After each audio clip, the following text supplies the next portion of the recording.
Good morning, everybody. Keith Engel, TGI Sports Talk. Just wanted to say good morning. Happy November. A little breezy, a little chilly here in East Greenbush, New York. We're still the only live webcast, streaming live here to Facebook, YouTube. Soon to be, maybe some other spots. We'll talk about that in the future. Again, a little breezy and chilly here as we start November. Hopefully everybody's got their time right. With the time change, I was up about 4 a.m. today. My body will take weeks, if not months, to adjust to the time change. Lots of chat about. First things, some housekeeping. Friday show, we were supposed to have Billy Martin Jr. on, talk about his dad and his legacy, and Billy, unfortunately, couldn't make it. He apologizes profusely. We're going to reschedule that hopefully soon. So those of you who had to watch and listen to me talk about Billy's career, myself, I apologize. I hope I did okay. I'm well versed in the origin or the legacy of Billy Martin. So hopefully it was not a totally unenjoyable hour. So we'll welcome Billy when he can come on. My guest next week, next Friday at 8 a.m. Eastern time will be Fred Mitchell. You'll see a promo coming for that. We're going to talk about Fred's a longtime sports writer for the Chicago Tribune. He's retired now, but he's written 11 books. He's won the Jim Murray Sports Writer Award. He's very knowledgeable in the NFL and everything with Chicago. But, we're going to talk about the late, great Gil Sayers probably a lot Friday, as well as, today's NFL a little bit, and the surprising Bears probably. Let's let you guys know that I've gotten some of my podcasts. So we do this live, as you know, on Facebook and YouTube and video-wise. But I also share the content to a podcast site called Podbean. But we're now all of the catalog of shows is on Spotify. So if you know people that don't have time to watch videos on Facebook, but they're out and about and they've got Spotify, or I've got a few others. I'll share some more information. I'm trying to get on iTunes, but we're having a little technical difficulty there. But if you know people that don't have time to sit and watch this on their phone or wherever you guys do watch it from, they'll be able to listen to it mowing their lawn. Won't be mowing their lawn much here in the Northeast, but whatever they do. And a lot of people are listening to podcasts today, obviously in the world we live in. So there's an opportunity to listen as well. And the show is not terribly visual. It's always, I find it better. I'm a visual person. Even radio shows, I used to watch the simulcast if I could, Mike and the Mad Dog days and such, when I had time. So that's some good news. Spotify, all the episodes are there, all going back to the very first one with Kevin Kernan. So anyway, happy November. Hope you're staying warm. It's very windy here, by the way. As Joe the Pro would say. I know Joe won't see this, but when my buddy Mark sees it, he'll understand. The wind here in the East Greenbush, at least, is very windy. We're going to talk about a few things today. We're going to start with the World Series recap and some stories from there, good and bad. We'll do a college football recap. I've even got a couple of highlights I'm going to try to show you guys today. Well, not highlights, but some quick takes and see how that goes technically wise. And then, of course, we're going to recap the NCAA, as I said yesterday. And we'll get into the football stories, where we're at, teams buying, teams selling, and our picks. So anybody who gets on here and wants to do some picks in a little bit, feel free to point it out. If my boy Bill Pulver gets on, he can continue to try to pulverize me. No pun intended, Bill. Rick Sherlock participated last week. We had a 3-way tie. So any of you guys that want to get on, if you guys want to participate again later, just send me a note in the comments here. And good morning to David Guyette. Sorry, Dave. My most reliable viewer, David Guyette. First one here, always here. Thanks, Dave, for watching. Hope you're sharing this with your friends. So let's dive in quick. Major League Baseball, the World Series comes to an end. This truncated season comes to an end. Should he get an asterisk? I don't know. They played the season that they could. They changed the playoff format. They changed some rules, but I don't. You've still got a World Series winner. The Dodgers get their first World Series victory since 1988. Good for them. Good for the Dodgers fans out there. Good for the guys that I know that are Dodger fans, Jim McMartin and Ronnie Bear, and my good friend Bob Sitchie, who's no longer with us, but I'm sure he was popping a Jenny yesterday, not yesterday, but this week for the Dodgers. Maybe more than one, if I know Sitch. So congratulations to the Dodgers fans. I'll stick with the good stuff for the moment, right? There's some great stories. Again, Dodgers winning for the first time in 30 years. Again, the sport's better. There's all sports are better with certain teams being good, right? The baseball's better when the Dodgers are good and the Yankees are good and the Red Sox are good. And the Dodgers, they've been really good the last several years. They've been good quite a few years in the last 32 years since they won a World Series, just not good enough to win. And well, I'm not a Dodger fan, and I was rooting for the A's. Actually put a couple dollars on the Rays. Sorry, not the A's, the Rays. Actually put a few shillings on the series. Not one money well spent, but that's okay. It was a great series. It was fun. To a certain extent, I've got some negative stuff I will bring up in a little bit, and I'll play a little clip from Tim Kirchin from ESPN that kind of backs up my my thoughts. There were some standout performers. Cody Bellinger played great, the great center fielder for the Dodgers. He becomes, I think, the 8th father and son duo to win World Series. His father, Clay Bellinger, played with the Yankees on a couple series teams. I think he only appeared in maybe the 2000 series, and he was not a huge contributor. But he was on the roster, won a World Series. So they become the 8th duo to win a World Series. Corey Seager, and MVP of the World Series. Great player, gets to showcase himself to the nation. Tremendous player. I think the guy who really stands out in my mind, sorry guys, I got an awful itch on my lip this morning. Sorry about that.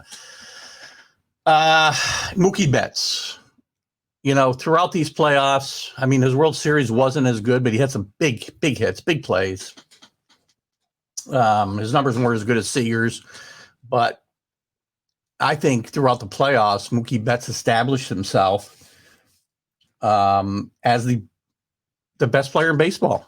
I think he's better than Mike Trout right now. He's winning. It's the second World Series victory in 3 years. So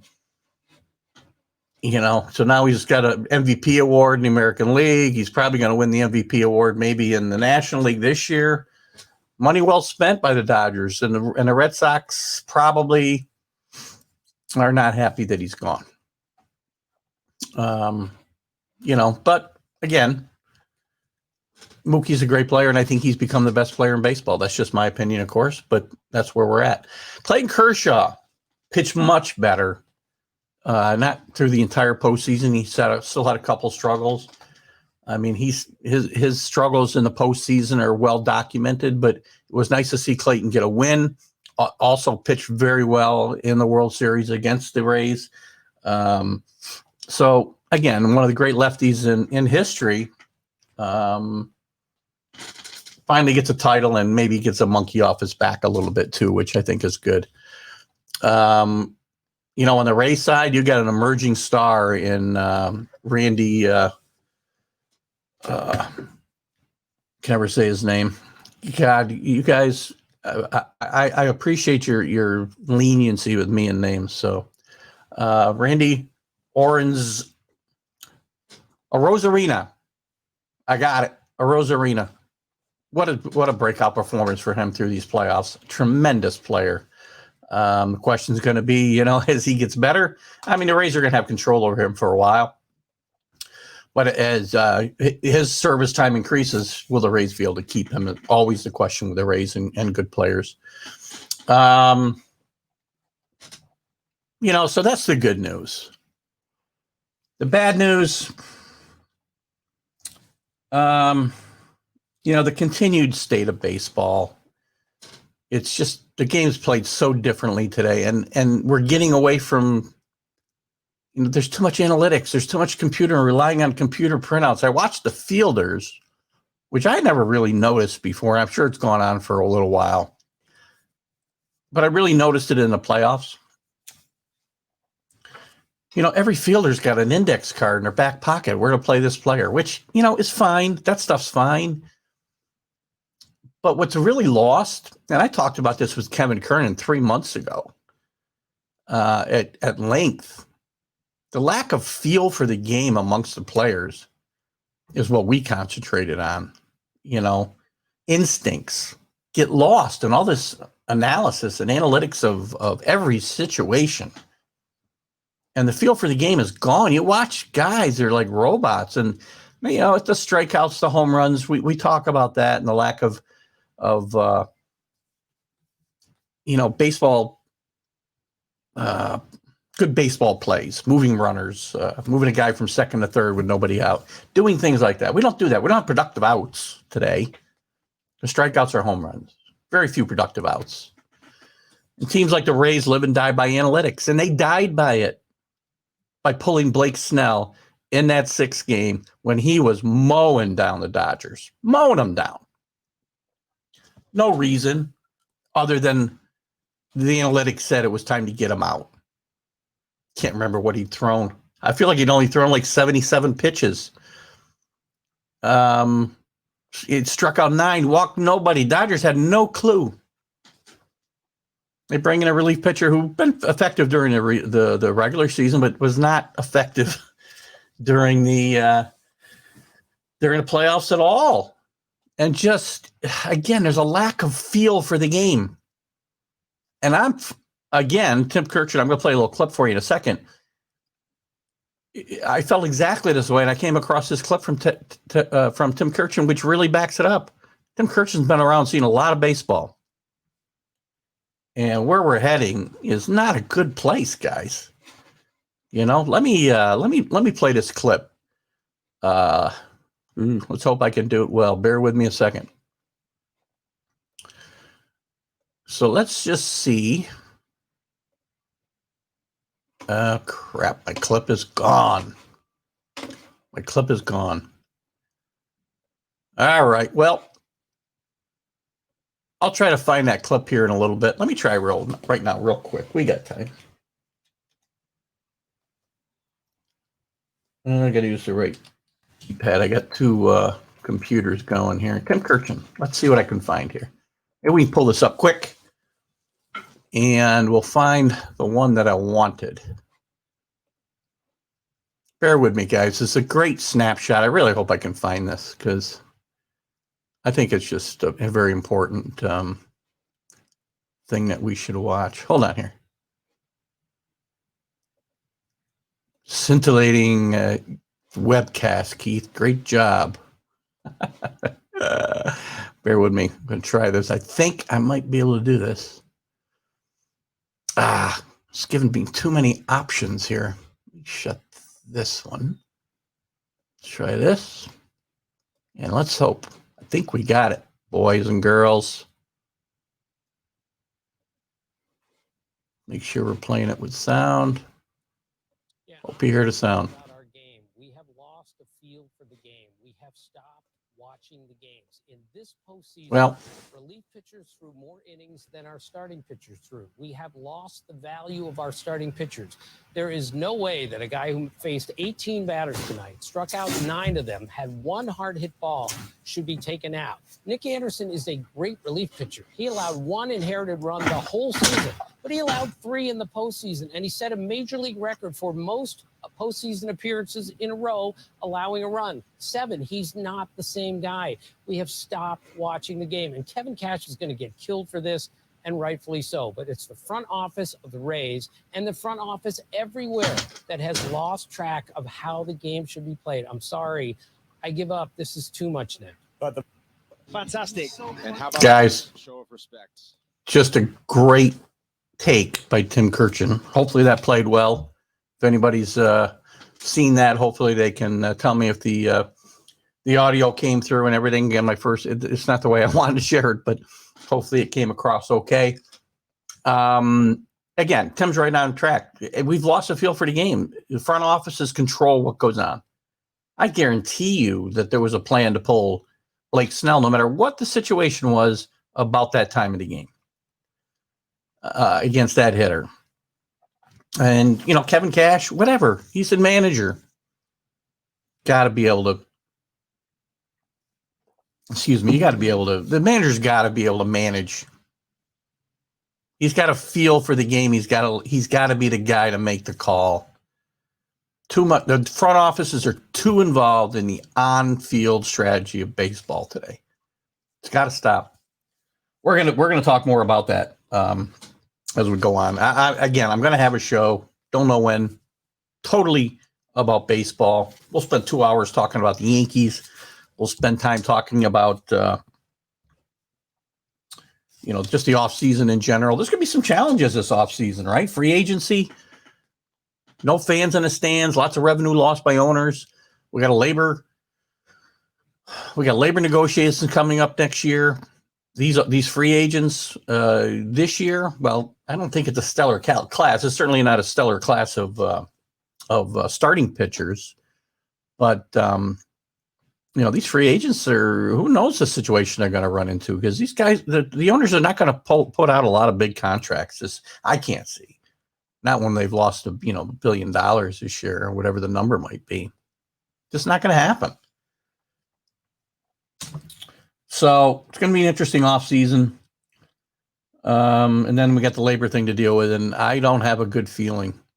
I've said for years, after 1995 or 94, when they shut the game down the last time and we didn't have a World Series, I said one more time. I'm done. They tested me a few years back. Oh, God. Might be 10 years ago now. It looked like we were on the brink of another shutdown, and I was serious. I would not come back. Maybe I wouldn't stick to my guns. Baseball's still my first love. Again, as much as I rail on the game today, still my first love. And I wish I could play it. My ball glove and a couple ball gloves are in my trunk every day of my life, and have been since I was a kid. I'm 60 years old. Never know when a game's going to break out, even if it's a game of catch. Got my ball and glove with me. But I don't like the way the game's going. The clip from Tim Kirchin I played, go back and watch it, guys, if you're coming in late. We got to fix this. Let's talk a little bit about a couple of, before I get away from the World Series, there's also the Justin Turner situation. Found to have test positive during the seventh inning of the game 6. I'm not really sure about the whole logistics of how that's even possible, unless they're testing these guys, during the game, as they're tested daily. But then he isolates himself, and refuses security's efforts to keep him isolated. MLB had this plan in place, and he just blows it up. Dodgers wanted him out there. His teammates wanted him out there. Well, why do you have a COVID-19 protocol if you're just going to, at the biggest moment, just not follow it? I thought that, I know Justin Turner has been a big part of these Dodgers the last few years that are lost, and he wanted to celebrate with his teammates, but somewhere the protocol got broken. He got COVID-19. If they're in a bubble, which we'll talk about more of in a second, for the last 3-4 weeks, where did he get COVID-19? Is it MLB's fault? Is it Justin Turner's fault? Is it Dodgers' fault? Something broke down here. I don't know what it is, but again, not a good visual for MLB. On the same topic, Joe Kelly spoke up this week and said we weren't really in a bubble. So again, to my point about who's at fault here, we're not really in a bubble. How does Justin Turner get COVID-19? Joe Kelly says, we're in a luxurious, beautiful hotel with their families, but he's in a villa on the 18th green of a golf course that's open to the public. And people are 20, I think he said 20 yards from the 18th green. And guys were just crossing the COVID-19 lines, the barriers, and, just abusing the guidelines. These are people don't know. They're just coming to play golf. But MLB's got him put 20 yards from where people could possibly be infecting him.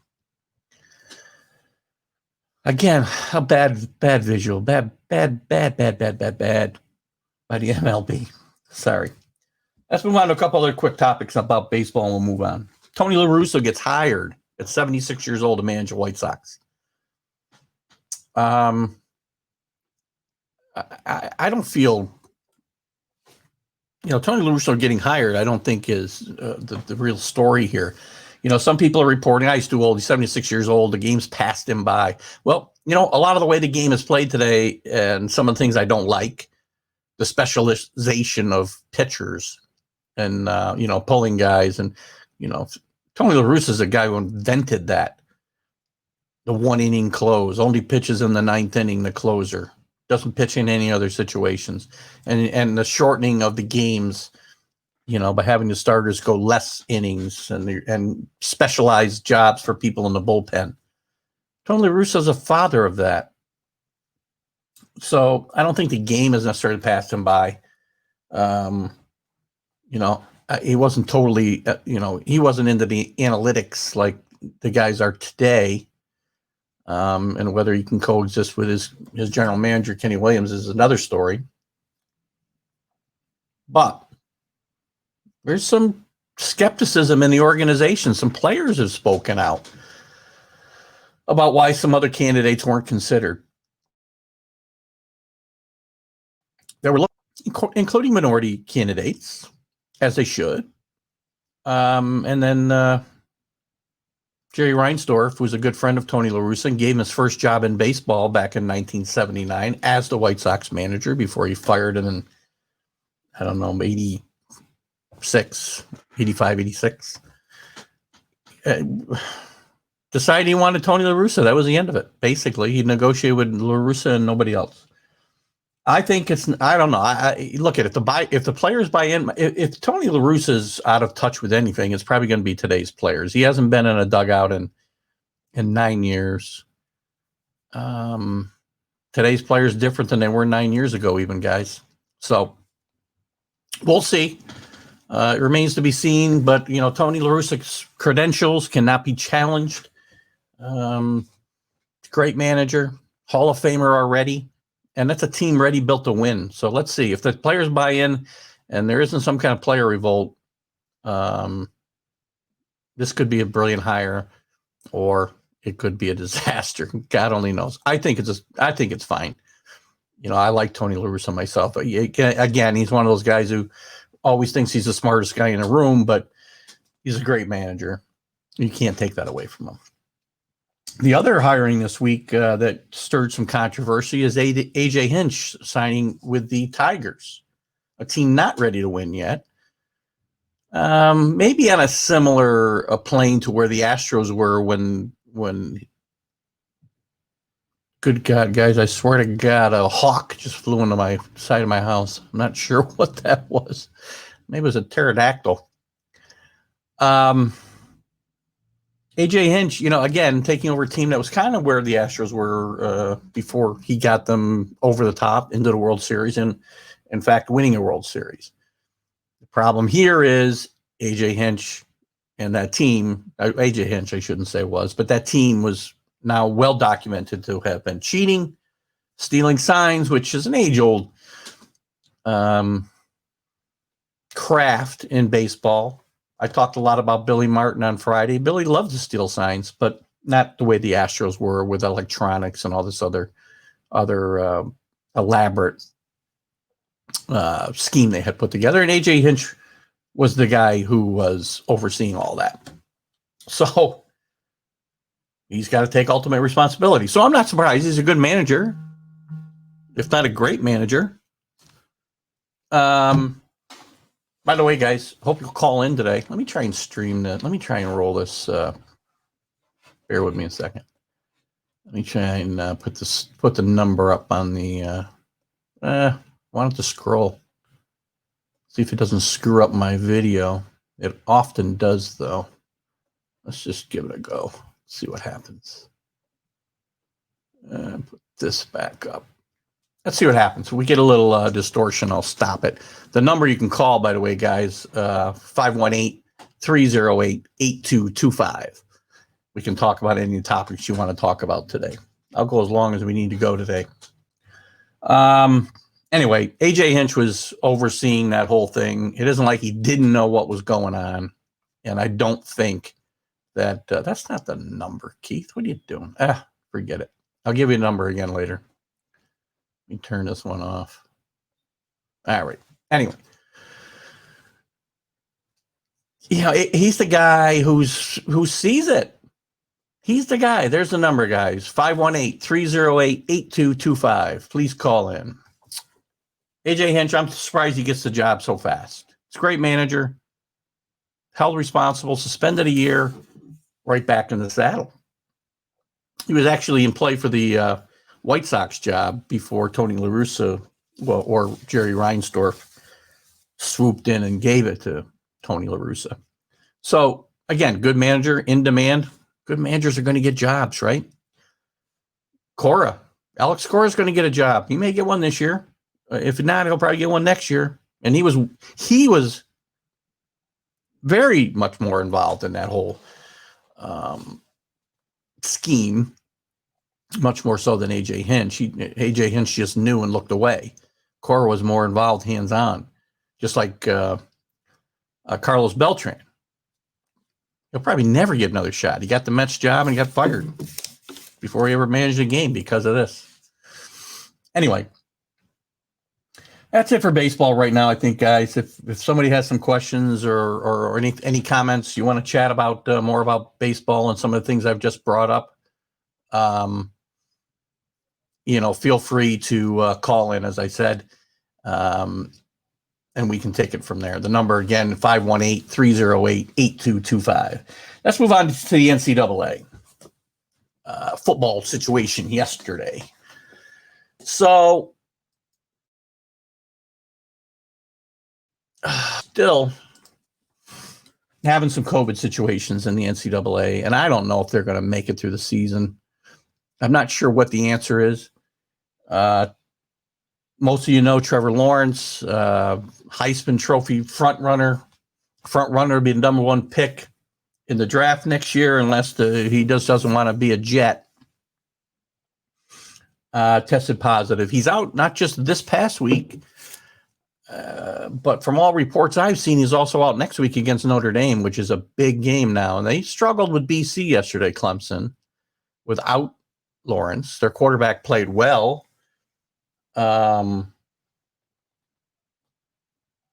See what he do. I will not even attempt to say his name. We'll call him DJ. DJU had a really good game. 342 yards and 2 touchdowns. But they only win by a touchdown. Less than a touchdown, 6 points. So,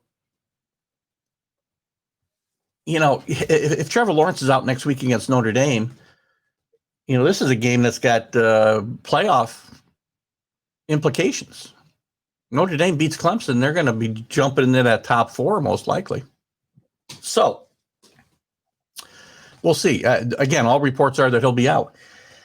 But that wasn't the only place. We had Illinois had 20 plus cases that they had reported, including their quarterback. I think somehow they played their game yesterday. We'll see when we go through the scores. I didn't have it listed as the postponed games. I mean, the Big Ten is already in trouble. The Wisconsin-Nebraska game canceled. They don't have time because of starting so late. They don't have time to make up these games. So any games they get missed, they lose out. Nebraska in trouble with the Big Ten, trying to get another game. They wanted to add a game to their schedule. Big Ten says no. Nebraska in the Big Ten marriage is in big trouble, guys. Big trouble. And it would probably behoove Nebraska to get out of there because they have not been any good since they moved out of the Big 12. I don't know where they would go. So the COVID situation is still causing problems. We had postponements. That game was canceled. UTEP and North Texas and Marshall and Florida International were postponed. So still problems. They're working around them. But now you've got star players getting it. Clemson had a big outbreak before the season in spring practice, I think, summer practice, whatever, before the season, as a lot of South Carolina did. We'll see. On the field, some big upsets. Minnesota gets beat by Maryland, who got annihilated the week before.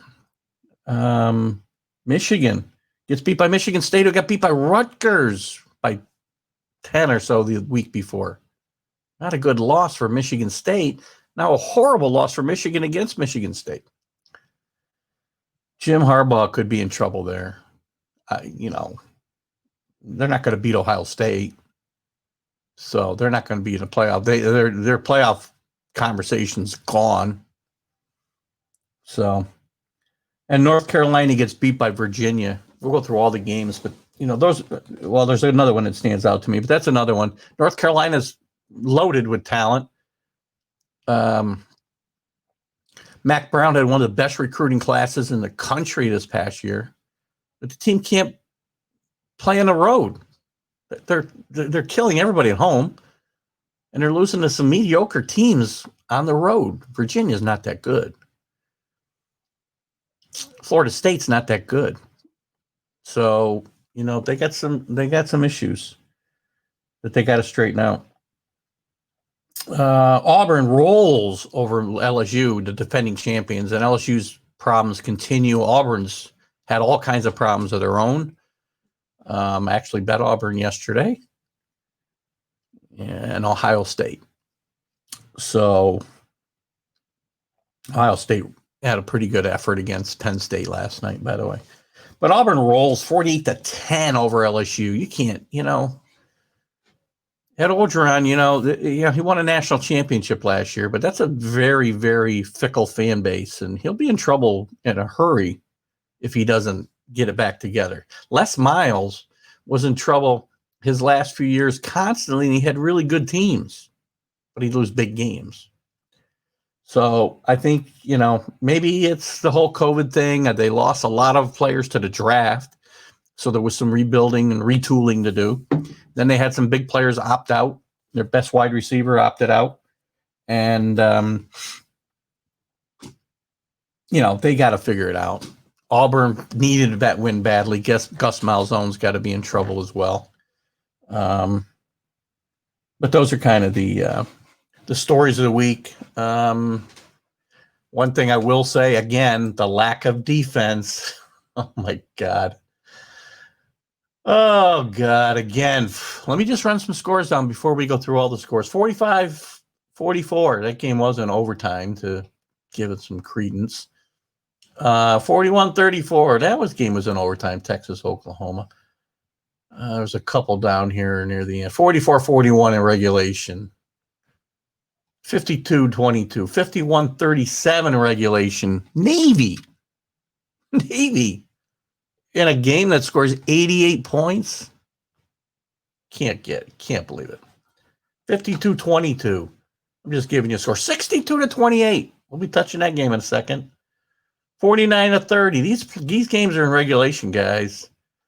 Where's the defense? 44-21. I'm going to go through these games in a second. 48-11. 54-21. 53-19. Again, you're going to see some of these games, but these aren't all this isn't Oklahoma against Kansas from years ago I'm talking about. These are two good teams playing one another and giving up points right and left. And it points out, I had a conversation with a friend of mine, a Facebook friend of mine, a new friend that I met through Ron Bloomberg. And we had a conversation. He's a Miami Hurricane fan, as I am. I am through marriage, but I'm still a Hurricanes fan. We had this conversation through Facebook about, he had posted something about some of the great players Miami's had through the years and who the greatest was, and defense, offense, where to start. And you know what? He feels strongly, and I don't disagree. You need a great defense to win a championship.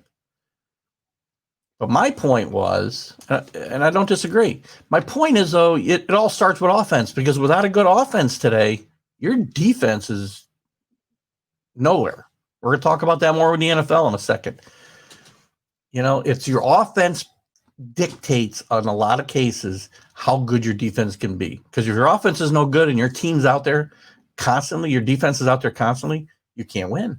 You're going to give up tons of points the way the game is played today. The way the game is called, the way it's officiated, all the rules that get changed are to the benefit of the offense. Anyway, it's hard to watch some of these games, right? There were some good games, but, you know, I don't mind a defensive struggle here and there, or 14-10, 21-14, whatever. Every game there, you know, every other game's in the 50s. It's gotten a little better over the last few weeks. And I gave, you know, some credence to the fact that maybe it would take teams time to adjust because they didn't have the preparation before the season because of COVID-19. But I can't excuse it all the way on that, guys. I just can't do it. Let's just go through the scoreboard, and we'll talk a little bit about the games. And well, actually, before we go through the scoreboard, well, I'll go through the scoreboard, and then we'll touch on some of the biggest winners and losers of the week. And we'll take it from there, right? So, oh gosh, where am I here? College football. Here we go.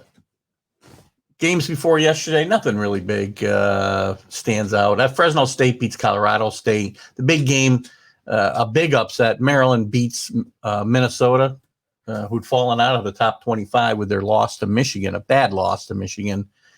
You know, Fleck is a great coach, but he's showing some chink in his armor. I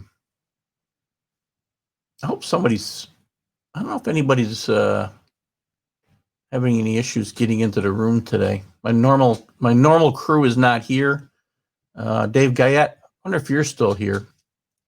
Give me a shout out if you are. Anyway, Minnesota's in trouble after a great season last year. They're going nowhere. Tulsa beats East Carolina. Wyoming beats Hawaii.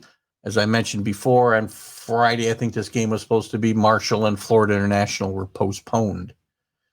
Saturday, we got a postponement of one game, UTEP and North Texas, and a cancellation of Wisconsin and Nebraska, which is liable to have huge implications on the Big Ten championship game, and in turn, the playoff, the national playoff. So we'll see.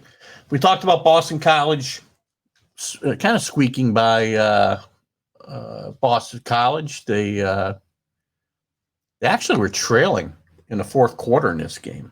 Again, the quarterback and the kid I liked so much, who I cannot pronounce his name either, the running back for Clemson, Antonin, I'll say. You know, he had 20 carries for 84 yards, 7 receptions for 140 yards. He may have propelled himself into the front spot, or one of the leaders for the Heisman. Josh Fields actually played very well too, which we'll touch on here in a second. But a great game from Anthony, and you know, he's a great back, great player. Alabama plays Mississippi State, and boy, the shine is off Mississippi State, huh? 41-0. Mike Leach, who, you know, I trumpeted here, and I got to eat my words. I trumpeted him after week one, and they've been just getting whacked all over the place. They've scored about I don't know, 3 points in 4 games or something. So again, the bloom is off the rose for Mike Leach. Alabama kills him. Mac Jones, another big game, 4 touchdown passes, 291 yards. Again, he's in the Heisman hunt. Ohio State beats Penn State 38-25. I don't know if the game was as close as that. You know, Penn State played gamely. They had some injuries they had to deal with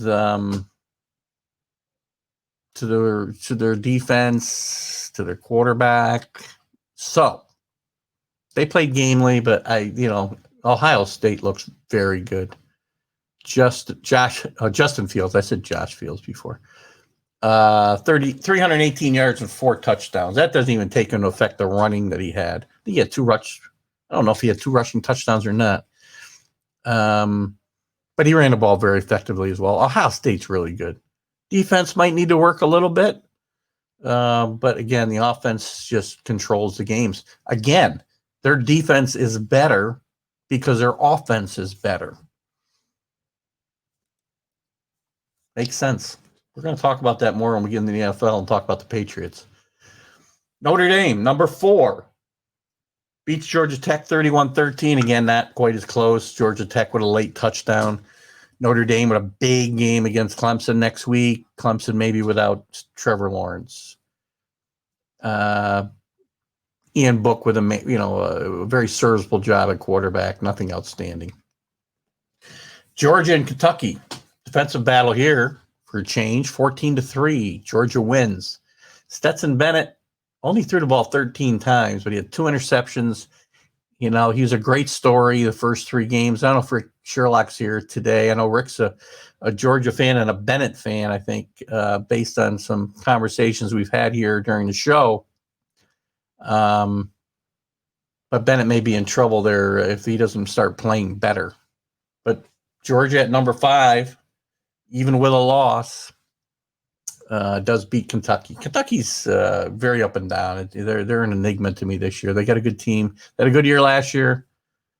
Good coach. And they just don't. This year, they're not just putting it together for any length of time. They'll play a good game and then a couple bad ones. Big winner of the day yesterday, Texas. One of the big winners. Texas beats Oklahoma State, number 6 Oklahoma State. On the road, 41-34. Oklahoma State, we've been waiting for them to fall backwards. There's their quarterback who just came back a week ago, had a tremendous game. Spencer Sanders, 27 out of 39 for 4 touchdowns, 400 yards. But their defense, which has been winning games for them, falls apart. Ellinger is a great veteran quarterback for Texas. One of the reasons I'm surprised they're at 4 they're only 4-2. They lost games they should have won. Going to be hard for them to crawl back into any kind of contention. They fell out of the top 25. And now Oklahoma State's going to drop. The Big 12 is in trouble again when it comes to being in a consideration for the playoff. Oklahoma's been there the last few years, but I don't know where these teams are going to come from right now. Talk about it as we go forward. Obviously Clemson, Alabama, Notre Dame, big game. Notre Dame probably won't drop unless they get killed. They won't drop too far if they get beat next week against Clemson. Same with Clemson. They'll stay in contention with a victory. But some of these, nobody's coming out of the Big 10. I'm sorry, the Big 12. I don't see anybody coming out of the Pac-12. That's Dale Scott's Oregon Ducks. Former umpire Dale Scott had a great interview with him here a few weeks back, or probably a month back. And he's a big Oregon Duck fan. So if he sees this, go Ducks. Maybe they can do something. Who knows? Somebody's got to run a table out there, though. The big winner, another big winner yesterday is Cincinnati. They killed Memphis, a team they've had trouble with over the years and getting over the hump. And Cincinnati's got a good football team, and they're in the driver's seat of the group of 5 schools that that could have be in position to maybe crash the playoff party from Power 5. They went 49-10. So the eye test is good for them. I talked before about that American Conference and how they beat each other up, and that was going to hurt them. But Cincinnati so far has beat SMU, has beat Memphis. So maybe they run the table. Georgia gets another loss. I mean, the SEC is probably going to get a couple of teams in there. If Georgia and Alabama, Georgia get in maybe with 2 losses. I don't know if they get to the championship game and lose to Alabama again. We'll see. Texas A&M wins big. They're moving up the rankings quickly. Got off to a horrible start. I bashed Jimbo Fisher here after their initial loss, and then they've been on a roll. Won 4 in a row. Moved up to 8 in the country. I don't know when we get our first playoff rankings here in a few weeks, maybe.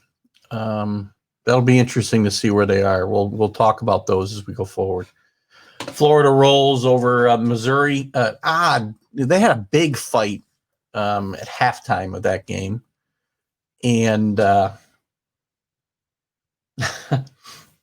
weirdly, Dan Mullen explained the fight and did his post-game conference in a Darth Vader costume. I know it's Halloween, but it's just kind of a weird visual. Anyway, they roll 41-17 over Missouri.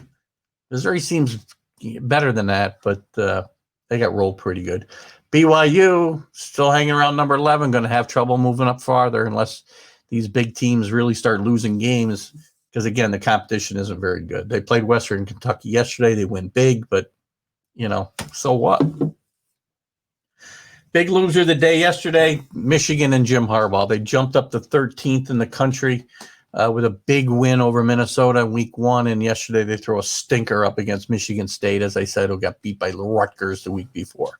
Rutgers is better with Greg Schiano back, but, again, it's a game they got to win. They're 21-point favorites. North Carolina throws a stinker up, as I said, on the road. Not much to talk about here. Sam Howell had a big game, 443 yards and 4 touchdowns, but defense nowhere to be found. Nowhere to be found. They lose again on the road to a mediocre football team at best. They're 2-4, Virginia. Kansas State, I was starting to believe in them. Watched College Game Day yesterday, and everybody was down in K-State. Everybody. And I couldn't understand it. They're going to West Virginia, unranked, but a good team, especially at home. And the line, they were talking about how the line kept going up, and somebody knew something. Well, somebody did know something. West Virginia rolls 37-10. Kansas State, Pac-12, or again, the Big 12, in big trouble. Big trouble. I don't know how they're going to get a team anywhere near the playoff consideration. And if they do, and they leave out an undefeated Cincinnati team because one of these Power 5 conferences with 2 losses or something gets in a playoff, then it's time to change the system again or expand the playoff. It will be a travesty. Indiana beats Rutgers, 37-21. Actually, again, another game that wasn't as close as it seemed. I'm going to try to show you. There was a crazy game here. Let's try to see if we can. Again, we'll try to share the screen.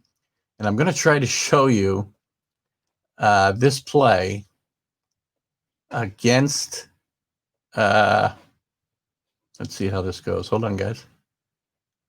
This is a play at the end of the game.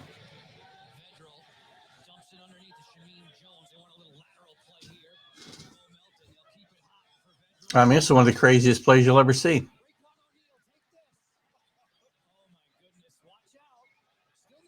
It reminds me of the Miami Miracle a little bit, except this game didn't win anything. And there it is. That's the big play right there. No flags. Doesn't really have an impact on a game. They still lost by 16, so that was with a minute left in the game. But still, it was an interesting play. I thought I'd share with you guys. I tried to do trying to improve my technical skills here so we can share more video and do more things.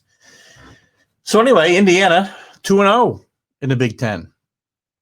Who knows? They're playing well. They beat Penn State at Penn State 2 weeks ago, or a week ago. Coastal Carolina, 5-0 now. Playing in the Sun Belt again. Again, not a huge football conference.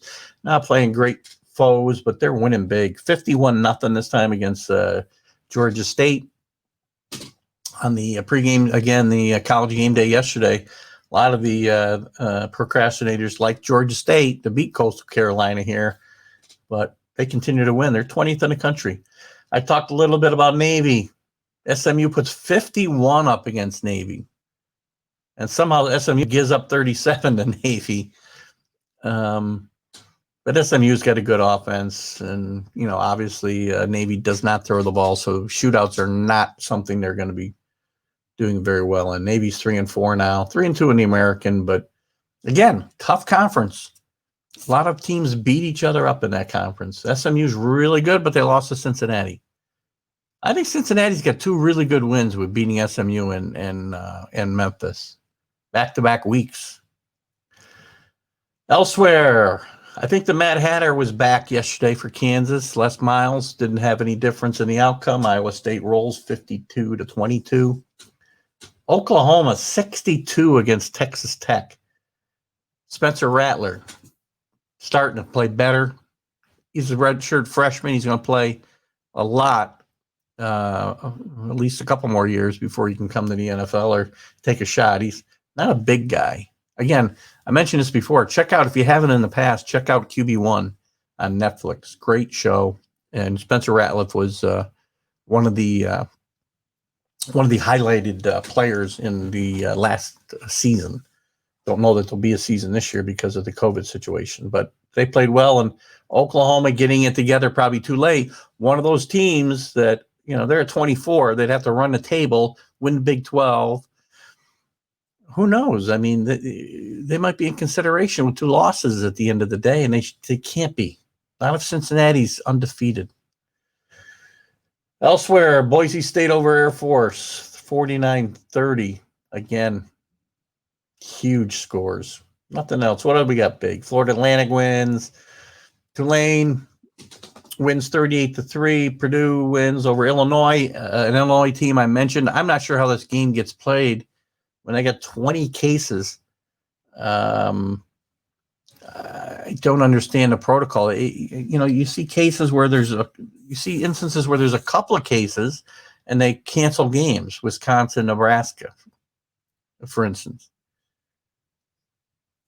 And maybe it's got to do with the fact that the contact tracing shows there can't be any other, proliferation of cases. But Illinois' got 20 cases and they played a game. So I'm not really sure how that works. The other games of note, not really games of note. Syracuse continues a horrendous season, losing to Wake Forest by 28. I'm sorry. 24.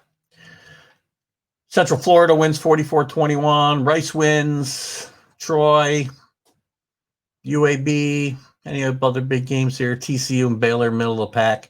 The Auburn game we talked about. Auburn, Auburn's played badly, but they're 4-2 and 4-2 in the SEC. So they fell out of the top 25, but they may find their way back and move up quickly. Who knows? They got some big games that they got to navigate.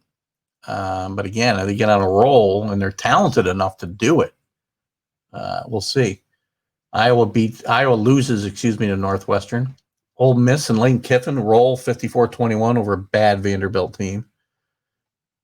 Virginia Tech beats Louisville. No surprise there. St. Jose State rolls over New Mexico. Duke, a little bit of a surprise, rolling over Charlotte 53-19. And these other games are not really of interest. Again, Wisconsin, Nebraska postponed. Not a good situation. Let me check one thing here, guys.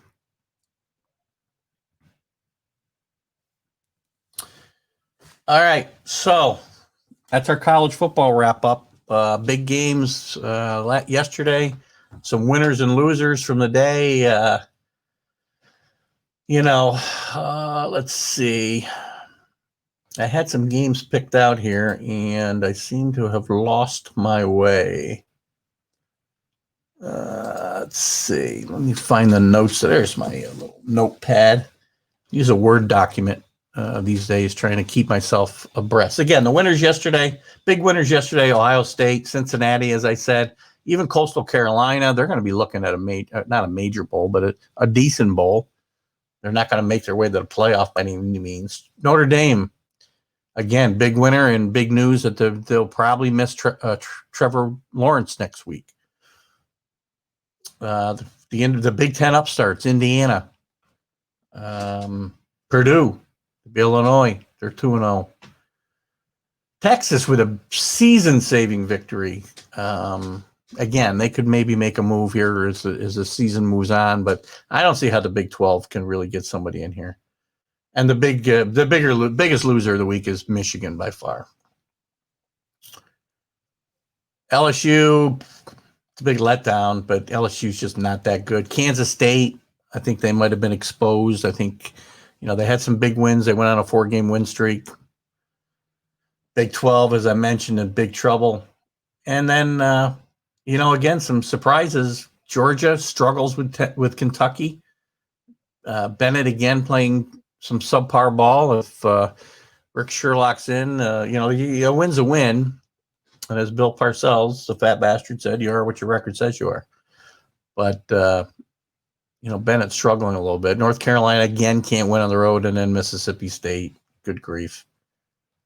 I can't believe I was trumpeting Mike Leach taking the league by storm. So again, anybody just signed in, we've already recapped the World Series and some Major League Baseball hirings. We just finished our college football wrap-up. If, in fact, you would like to call in, you can certainly call 518-308-8225, and we can discuss anything you'd like to chat about. Anybody wants to get involved with the picks today, I can do a couple things. You can do it through the chat like we've done it in the past weeks, and we'll do that in a little bit once we cover some other topics in the NFL. If you want to come on the show, shoot me a quick email or a text with your email, and I will invite you in, and you can be on the show and pick side by side with me. Just make sure you got some kind of clothing on. You don't want any accidents. My mug is back. All right, guys. Are you ready to move on? Probably the big stories, big places to be. I don't know. COVID, I guess, is quieted a bit here with the NFL.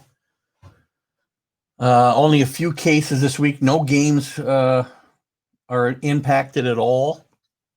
There are a few cases. The Giants, the Vikings, the Broncos, the Chargers all had one.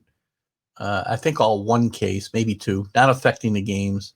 There was some worry that the Giants were going to have a problem. Their whole offensive line, they were worried, was exposed. Not that I know if we'd noticed the difference if they were without their whole offensive line. Sorry to my Giant fan friends or viewers. So that's the big story right now, the fact that we have made it this far without this far in the week without any tests. Actually, Friday, there was 0 positive tests. All those cases that I mentioned a minute ago were from earlier in the week. So while those teams will be missing players, nobody tested positive since Thursday, I think. So that's good news for a change. Nothing affecting the schedule. The schedule's been bounced around enough. Hopefully they are not going to have a lot more of that. Bill Pulver, Michigan lost. Michigan got killed. Well, they didn't get killed, 27-24, but again, when you take into consideration they're a 21-point favorite, they got killed. Welcome, Bill Pulver. By the way, you missed my pun. Well, go back and watch the beginning of the show. when I recap. I'll use it again. I won't even tell you. During the picks portion, I will revisit my wonderful pun. I don't know why I make myself laugh. I'm not that funny. Anyway, let's get into it a little bit. Where we stand after 7 weeks, starting the AFC. In the East, Buffalo 5-2. You know, Buffalo's. Your nephew will be mad. There's a lot of Michigan fans mad. Jim Harbaugh might be in trouble. Billy's here, so I'm probably going to be back on a more stream of consciousness thing here with the delay. I sometimes get questions or comments that I might want to go back to, so I'm going to have to go backwards, which is fine, but please do it. See, Billy's just on my pun comment. I wonder if I'm big a delay I'm on. Jeez, 5 minutes? Anyway, back to the AFC East. The Buffalo Bills. Look at the Bills played great early in the year, but the Bills have been outscored. They scored 100. They've scored 174 points. They've given up 178. Defense is supposed to be their forte. Again, defense is a little missing in the NFL. Not quite as badly as college, but we're not getting a lot of good. As I touch on the Patriots in a second, I'll be able to better illustrate my point, I think. The Dolphins, surprisingly, at 3-3. Also, we thought surprisingly switching to Tua and benching Fitzpatrick today after the bye week to play against the Rams at home. Turns out, according to the organization, that was the plan all along. Apparently, the team is not divided. This is the type of thing that can hurt a team because you can divide a locker room. But at least the team now is claiming that was a plan all along, was to play Fitzpatrick, and then when the bye week hit, get Tua ready to play after that. So their 7th game will have Tua at quarterback. They'll be playing the Rams. We'll talk more about that. They actually have the best point differential in the division. They're 3-3. They're only a couple games behind, game and a half behind the Bills, but they got a plus 47 differential. They got the best in the division. One of the best in the league. Where did we get the NFC East? Oh my gosh. Patriots I'll talk about in a second. I'll talk about them now. Let's talk about the Patriots. Again, 2-4. Horrendous. I can't say horrendous enough. Effort last week. Cam, again, when he had COVID, they said he was asymptomatic. They can't use the excuse of not having practice. They had a full week of practice. But Cam was terrible. The whole team was terrible. They were bad in every facet of the game. Offense, defense, which I'll give them a break and I'll talk about in a second, and coaching. Cam's arm strength looked terrible.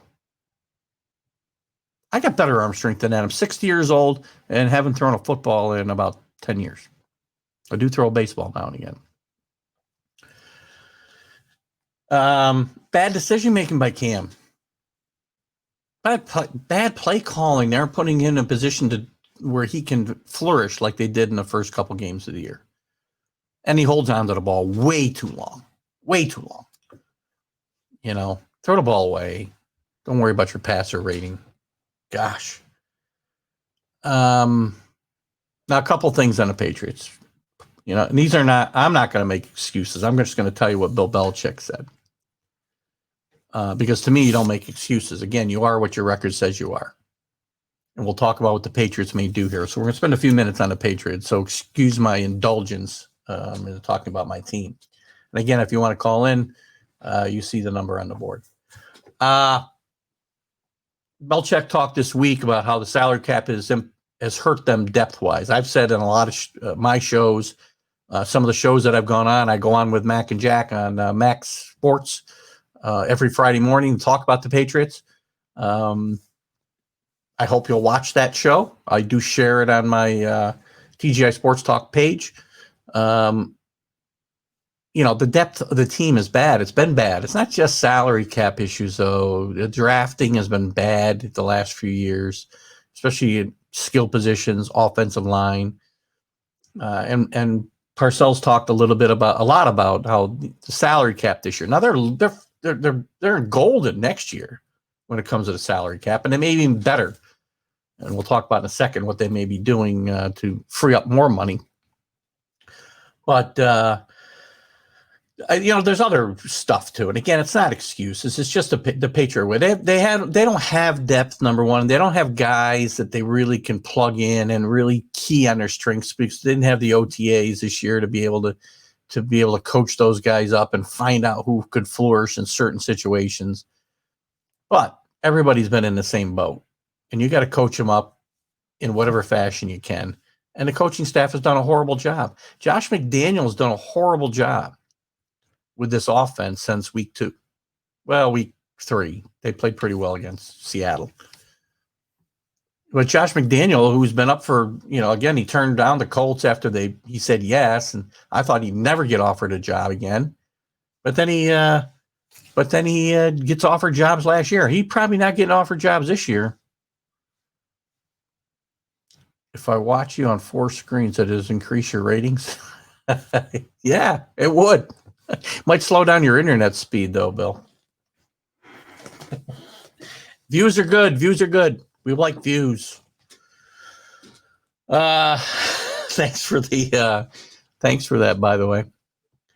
Couple phones, couple computers. Love it. Back to the Patriots. Here's what I think. I think they're in trouble today. Big trouble. Everybody's hurt. We got no wide receivers. Edelman's out, had surgery on his knee, not season ending, but he'll be out in a few weeks. Harry's out. Offensive line is banged up. Stephen Gilmore didn't even travel with the team. They're in trouble. If they beat the Bills today, and I'll pick them because I won't pick against my team. It's just not in my DNA.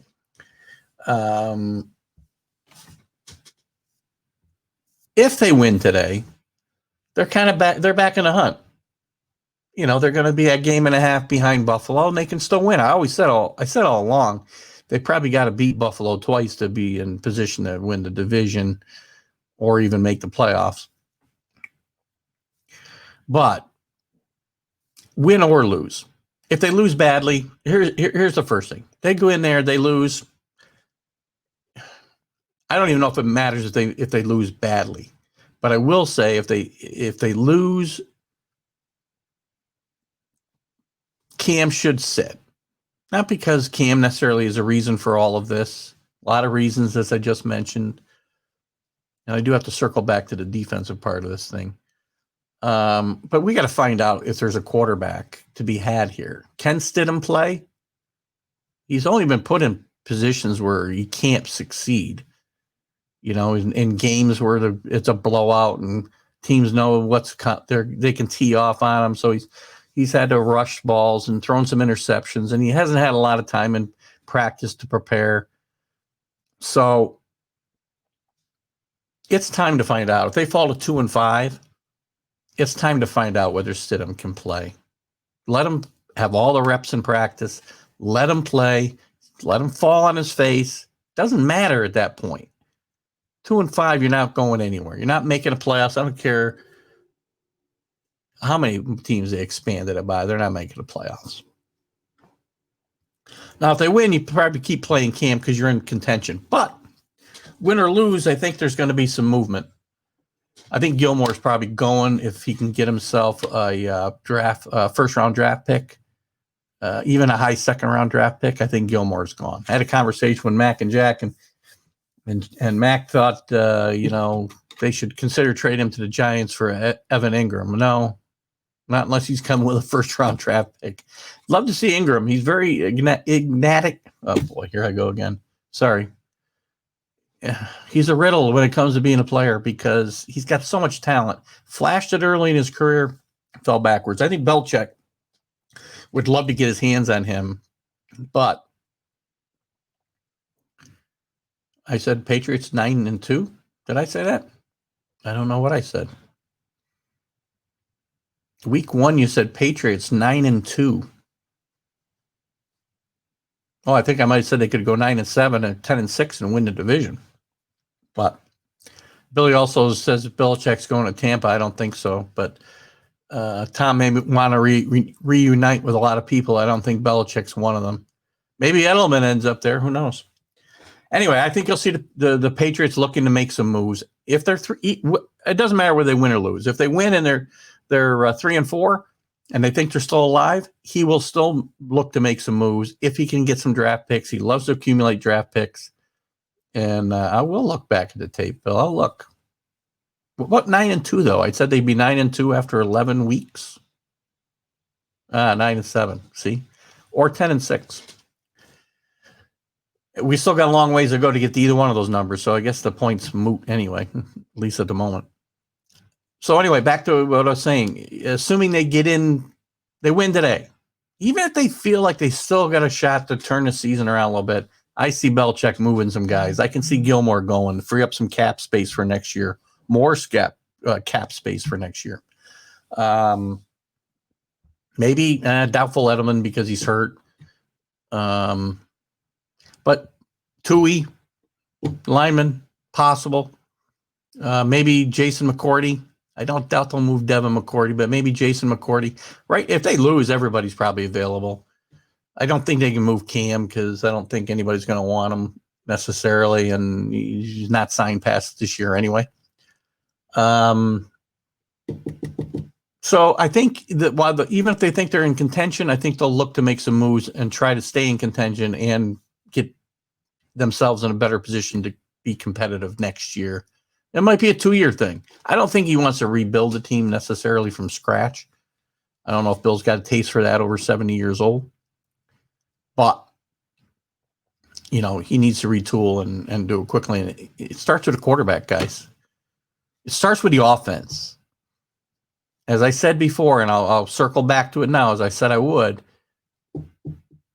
you might win with a good defense, but you can't have a good defense without a good offense. Today. Not today. Last week is a perfect example. The Patriots have a decent defense. Give up 33 points to the 49ers, but they're on the field 75% of the time. Not going to work. So that's why I say good offense leads to good defense. Even a mediocre defense will be better if they're not on the field 75% of the time. The Chiefs don't have a great defense, but they're playing from ahead a lot of times. They're not on the field. You know, they're on the field 40% of the time and not 75% of the time. Big difference. Huge difference. And that's why I say it starts with offense. You need defense to win. Don't get me wrong. You cannot win a Super Bowl without playing defense. But a good offense helps make a good defense. That's my point. So I think you'll see Bill make some moves one way or the other after today. And then the trade deadline, I think, is the 3rd. So he's got a couple of days to make some moves. Anyway, we're falling a little behind here. Anyway, let's move to the Jets. Not much to say. Jets 0-7. I don't see how they win a game this year. They're going to be in the front. They're going to be in the driver's seat for Trevor Lawrence. Somebody had mentioned don't count out Atlanta in that race, but they kind of won 2 games and screwed themselves up. But Trevor Lawrence will be in the and maybe you won't want to go there. Trevor Lawrence has the option to go back to school, so he's got some leverage. We'll see what happens, whether he uses it, that leverage. But maybe he wants to be in New York. If they hire the right coach, maybe that's what'll matter to Trevor Lawrence. And if he comes there, then Sam Darnold's available. And you know what? I loved Sam Darnold when they drafted him. And I thought, I think, Billy, you told me you thought he'd pass on a draft, and I told you were crazy last week or a couple weeks ago. I still think he'll come out, but I think he'll use the leverage, and maybe he'll come back. We'll see. Just remember, every time you come back when you don't need to, you may not be the number 1 pick the year after if you get hurt. It's happened to a lot of guys. Insurance policies are great, but you can't take them out for, $200 million. The Jets are 2 games behind New England. Yes, they are. And if the Patriots lose out, that means they lose 2 games to the Jets. And guess who may be in the driver's seat for Trevor Lawrence then? I may not be upset with that outcome, Bill. Rick says stay in college. The Jets are a train wreck. I agree. But again, they're a train wreck today. The coach is gone. For sure. He's a walking dead man. And they've got to obviously get a coach in place before the draft. And before Trevor Lawrence needs to declare for the draft. Because if they hire the right guy, then that's going to matter to Trevor Lawrence. And again, Bill keeps pointing out the Jets are only, he didn't put only in there, but they're only 2 games behind the Patriots. So if the Patriots, decide to tank, which I'm sure they'd be called out for, and they'll want to suspend Parcells. Good grief. I did that when I was with Ian O'Connor. I called Parcells the coach. Billy knows doing get Lawrence. Well, I hope so. That's going to be the goal. Let's acquire a bunch of draft picks and find a way to trade up if we have to, or lose out. I don't even care, to be honest with you. This team's not going anywhere. Win today, be in competition for a playoff spot. So what? You get to the playoffs, you're going to be one and done. Lose out, which means you lose twice to the Jets. You put yourself in position for the first draft pick. I don't want to see that. I don't like watching my team lose. I'm not in favor of tanking. I'm kind of tongue-in-cheek here, guys, but bet you Trevor Lawrence wants to play for Bill Belichick and Josh McDaniel. Sorry, my phone's going crazy. I want to make sure it's not a call. Let's move on. Jeez, we spent all kinds of time in AFC East. I knew I would do that because I want to talk a lot about the Patriots. The AFC North is really good. I think as we probably thought, maybe we thought it'd be more top heavy and not have the Browns in it. But you got the Steelers at 6-0, and they're playing the Ravens today. Huge game. And playing great football. Ravens obviously 5-1. The Browns a little bit of a surprise and a nice win last week. And Baker Mayfield making me look bad because I am not a believer. I'm just not a believer in Baker Mayfield, but he led them back to victory last week against the Bengals. But the Bengals aren't playing bad ball, by the way. They just aren't. Not they don't have victories. And again, as the fat bastard said, you are what your record says you are, and they've got 1 win and 5 losses. But the division's top heavy. Steelers and Ravens in great position comes playoff time. The Titans lose one to the Steelers last week. I'm still not a big believer in the Titans. I wasn't last year. I'm not a big Ryan Tannehill fan. But we'll see. They're 5-1. Colts 4-2. Better than I thought they'd be. Rivers playing a little better than I thought he could. Interesting game against the Lions today. The Lions are playing really good football. And they're a home dog.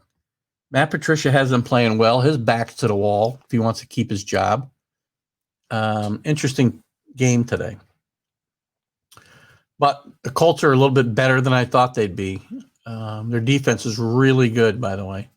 Texans are terrible. Obviously going nowhere. Jacksonville's terrible.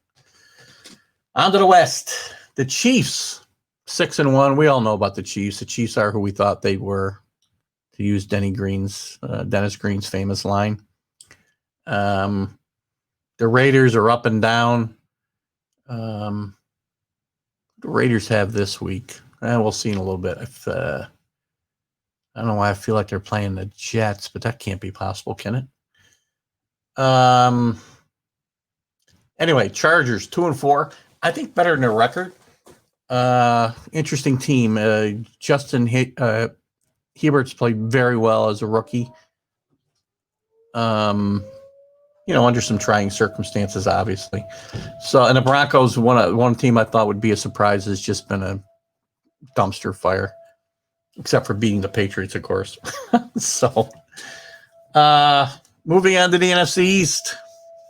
The Eagles have a commanding half-game lead over the team formerly known as the Redskins in the NFC East. Raiders and Browns. Thank you, Bill. I knew they were coming east. Oh, yeah, Chiefs and Jets. Set your own line, Bill. It's 21. I'm not sure. We'll get to that in a little bit. And again, Rick and Bill, if you want to both compete in the picks again, I'd be more than happy to have you both compete. If one of you wants to call in or even come on the show, if you want to send me an email, I will put you in the room with me while we do our picks. I can put you both in the room with me if you want to. Up to you guys, or we can do it the way we've done it the last few weeks. I'm fine with that. Anyway, back to the NFC East. What a dumpster fire. Good grief. The Eagles with a commanding half-game lead over the Redskins. I'm sorry, the team formerly known as the Redskins. I can't be so politically incorrect. I'll be getting kicked off the airways. I don't even know what to say about this. 6 wins going to win this division. It's a good thing they got to play each other. There wouldn't be any wins in this division, for crying out loud. But everybody's alive. The Cowboys are terrible, and they're still only a half game out of first. We all know how bad the Giants have played. They're a game and a half out. Somebody gets hot, wins 2 in a row, and run away. Let's move on, please. NFC North. The Packers are playing well. They got back on the right track last week against the Texans after a tough loss to Tampa Bay, where they were just all discombobulated. They're the class of the division. The Bears, while a surprise at 5-2, their point differentials under. They've given up more points than they've scored. A really bad showing on Monday night against the Rams. The Lions playing better football. Matt Patricia's job on the line, as I said, they won 2 in a row. Not sure what to say. Big game for them today. They're home dogs, as I said, against the Colts, which we'll get to in a little bit. The Vikings, Rick, I'm sorry, this team is probably got to get blown up, right? They're without Dalvin Cook today.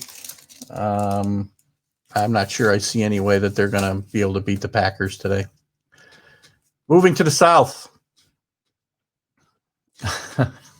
Billy, you're on a roll today, man. How much coffee do you drink before you come on with us in the morning?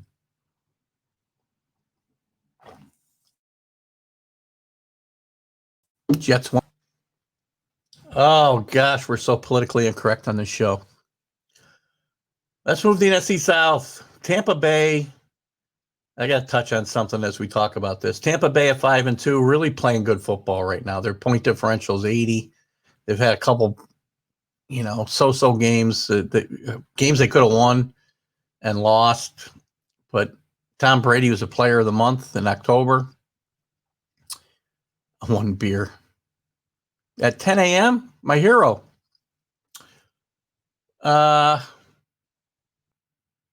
in the driver's seat. The Saints are 4-2, but kind of struggling along. Drew Brees has not been Drew Brees. Maybe they get it together. The Panthers, horrible loss against the Falcons the other night. I still like the Panthers in the long run. Great coach. I don't know if they'll be able to keep their offensive coordinator that long because I think he might be a hot commodity come head coach hiring time. But we'll see. The Falcons are out of it. Let me just touch on something with the Buccaneers and Tom Brady. And I've seen a lot of this on social media this week. Let me go back here before I move on too far. Rick's talking about a lot of young players don't need to get blown up, just need to get healthy and grow up. Well, there's something to be said for that. Again, I know we may have a difference of opinion here, but I think they need a quarterback still. Gave Kirk Cousins a lot of money and not a lot to show for it. Not all his fault. Injuries are a problem, but injuries are a problem for everybody in the NFL. And I just think they need to get better at quarterback. I think the coach is going to have trouble surviving the season if they don't right the ship somehow. But that's just me. Brady's doing well, yes. But here's come on, remember to tailgate. Well, that was different, Bill. We'd be drinking at 5:30 in the morning on the way to Foxborough. So 4 wins for the Vikings, 0 for the Jets. It looks like Rick's prediction for the year. All right, let me get back to the Buccaneers and Tom Brady and some of the social media stuff I've seen this week, and even some stuff in the media, the mainstream media. saying it. Well, it's now obvious that Tom Brady was the reason for the Patriots' success and not Bill Belichick. There can't be a more ridiculous statement that can be made. Well, I guess there could be. Don't challenge universe. Than making that. I'm sorry. You know, they both were good together. Separately, if they hadn't spent the last 20 years together, I'm sure they each would have won a Super Bowl or maybe two. But they don't have the 20-year run that they had without each other. And to judge, you know, Brady against Belichick on 7 games of this season, where Brady is surrounded by better weapons than he had with the Patriots the last 5 years.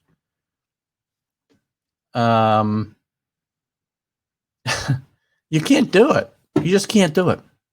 Belichick doesn't have a quarterback. His fault. He left himself without one. I really do think they thought that Stidham was going to be the guy last year, and he didn't step up in training camp. He was hurt, didn't play well. So he leaves himself without a quarterback. And again, bad drafting in the last couple of years for sure. But let's talk in, you know, Belichick's not done. Brady's not done. Let's talk in a couple of years. And I don't even think that it matters, to be honest with you, what happens the next 2, 3, 4, I don't know how many years either one of them's going to go. Belichick will probably go longer, but who knows? 70 years old. Let's just stop the, you know, Brady was the key to the team. Well, yeah, Brady was a huge part of that team, and it can never be taken away. I love Tom Brady. But, you know, let's not just say that the whole reason for their, you know, for their success was Tom Brady. There's a lot of, and that dismisses everybody that played with him in all those seasons and all those Super Bowl wins. A lot of guys were integral to it, including the coaching staff, and not just Bill Belichick. Anyway, that's my rant there. Okay. NFC West. Guys, best division in football. Best division in football. Maybe they all make the playoffs. I don't know. Back up a little bit. We did let Garoppolo go because Tom Brady wanted him gone.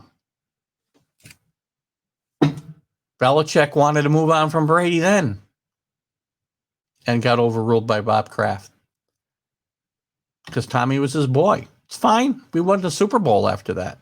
Won one, lost one. I'm okay with that. We got to rebuild. I knew forever. I thought it would come sooner than this.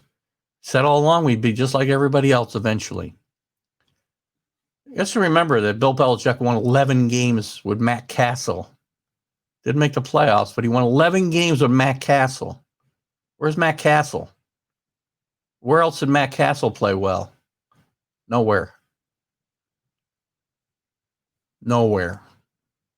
Okay. Anyway, enough about that. I wish Garoppolo was here. Brady signed with San Francisco. Garoppolo might have found his way back, which Belichick would have liked it. He wanted him to stay. Old news. Let's get on the NFC West. Best division in football. These teams might all make the playoffs. Seattle leads the pack at 5-1, but you got the Cardinals and the Rams at 5-2, and the resurging 49ers, who were being written off a couple of weeks ago because, you know, they had injuries up the Yazoo. Not Castle. No T. Castle. Matt Castle. Matt Hunt. Anyway, 49ers are resurgent. Garoppolo played great last 2 weeks, played great. Killed the Patriots. Killed, gosh, I can't remember who they played the week before that. Oh, the Rams. Beat the Rams, a very good Rams team.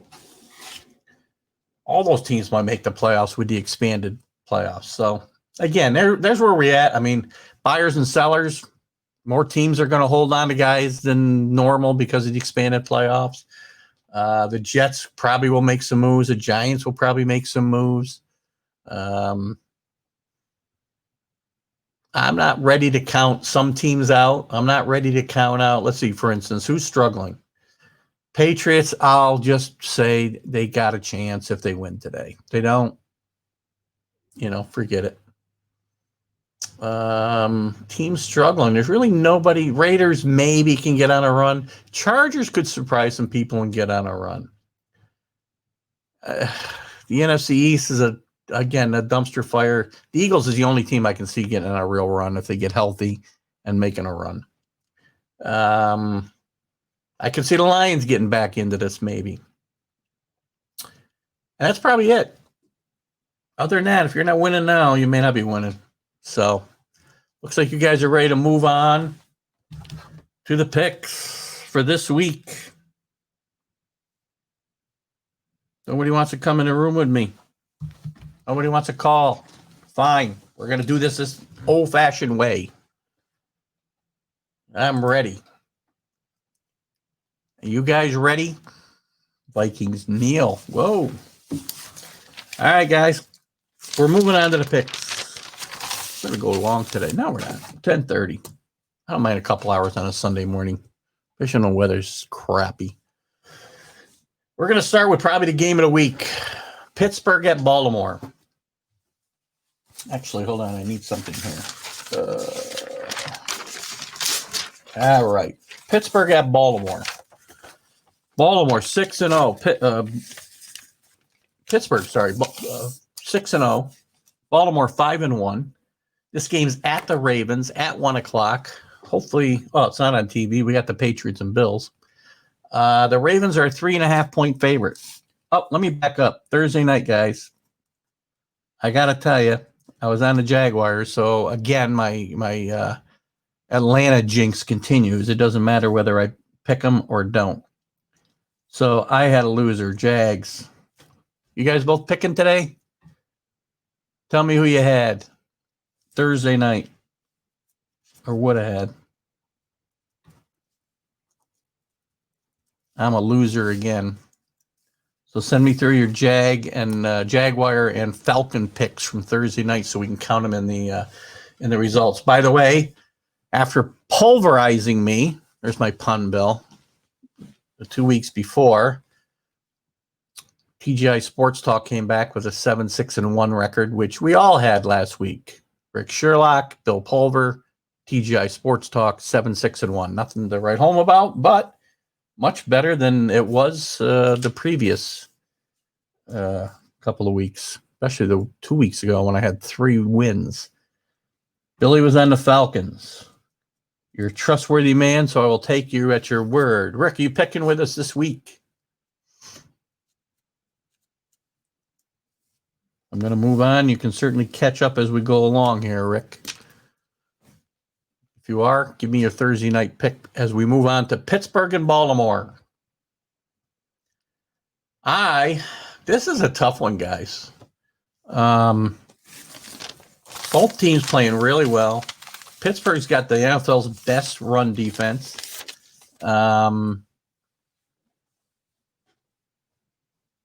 This is a hard one for me to pick. I don't like picking Pittsburgh. I'm not even a big Ravens fan, even though John Harbaugh is a great coach. I just have a problem with him and some of his issues with the Patriots over the years. Ingram's out for the Ravens, which affects them a lot. I'm going to take the Steelers and the points in this game. Plus 3.5. Billy's pick. That's correct. Is that your pick? Putting you down for the Steelers, Bill. Minus 3.5. I think we lost Rick, so we're going to have to bypass him this week.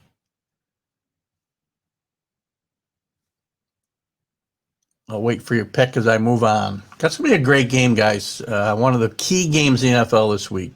Steelers and Ravens. Another good game, and who thought this would be a good game? The Rams at the Dolphins. 1:00. Rams are 4 at Miami. Sorry, Billy's on the Ravens.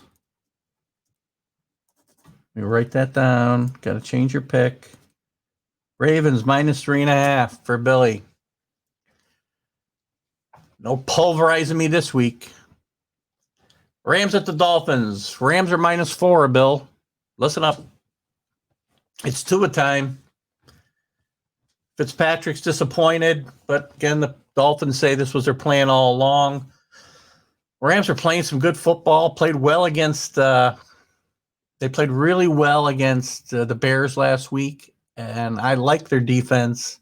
I think it's going to cause some problems for Tua, and I just hope it's not too early for him and something doesn't happen for him. I'd kind of like to see him get healthy, but I'm taking the Rams, even though I don't like these teams coming west or east from the West Coast for these 1 o'clock games. I'm going to take the Rams minus 4. Billy's also on the Rams. Moving on. 49ers at the Seahawks. Another great game. 4:25 today on Fox. Hope we get that game. Haven't checked the schedule other than the Patriots. Seahawks minus 3 at home. You know, this is a huge game for the 49ers. If they can continue their momentum from the last couple of weeks, they could give the Seahawks a run, but they're tough at home. Even with nobody in the crowd, you know, they're just tough. The question is going to be if Garoppolo can exploit, which is what is a weak Seattle pass defense, and Jamal Adams is out. Well, I shouldn't say that. He's a game-time decision for Seattle, but I'm going to have to take the home team here. I rarely can go against Seattle at home, so I'll take the Seahawks minus 3. Billy will go the same way. Minus 3. All right, good game. Titans at the Bengals. Titans are 6-point favorites on the road. A lot of road favorites this year. A lot of big road favorites, you know, almost a touchdown or more. And there's a couple more this week. The odds makers also expect this to be the highest scoring game. I think it's at 55 was the over-under. The Titans have a great offense. Derrick Henry's tough to stop. Tannehill's played well. But Joe Burrow's played pretty well, even taking into consideration his the team's record of 1-5-1. I just don't think that they can compete in this game with the Titans. Even laying the 6 points on the road, I will do that. It's going to be the Titans for me. It's going to be the Titans for Bill. Minus 6, Bill. Write it down. My game of the week. Patriots and the Bills. Bills are only a 3.5-point favorite. I think that line's moved a little bit since I got this, but we're going with this line. I should probably take an updated line, but I will not. I'm taking the Patriots because I have to. It's going to take a miracle, and you're going to find out how good a coach Bill Belichick is if he wins this game today. They're banged up. They got no wide receivers. They've had no tight ends. Offensive line's a mess. Stephen Gilmore has probably played his last game as a Patriot. He didn't even make the trip. He's hurt and is very likely to be traded in the next couple days. And then we got to see what Cam does. And hopefully, I had made a note here. It was very interesting to see Jeff Garcia criticizing Cam's post-game wear and thinking he should tone it down after they lose a game. So, Pats plus 3.5. What's Billy saying here? Well, we haven't got to the Jets yet, Rick, but that's a bold pick. Rick took the Jets on his sheet. We'll get there. Billy's got the Bills. No surprise. All right. Chargers and the Broncos. Rick, if you want to pick, I saw you come back. If you do want to pick, scroll back through the comments. I guess you can go by Billy's comments, what teams we've already covered, and I will add you to the pick list. I'll go back through the comments and catch you up if you want to put them in after. If you want to continue along since where we are, pick up where we are and then go back. It's up to you. Enjoy having you pick with us. And whenever we get to go out, you'll be part of that little party that will probably cost me a bundle because I can't seem to win and stop getting pulverized by Pulver. I can't stop with that pun. It's awful. Next game, Chargers at the Broncos. Chargers are -3, another road favorite. A little bit of an odd line for me. The Chargers are getting Keenan Allen back. Justin Herbert played very well. I just like the Chargers here. I don't usually take this many road favorites, but you just got to like the Chargers. They're just playing good ball. Broncos, 0 points. Okay, Rick, no worries. Billy, Broncos, 0 points. Does that mean you're picking the Chargers?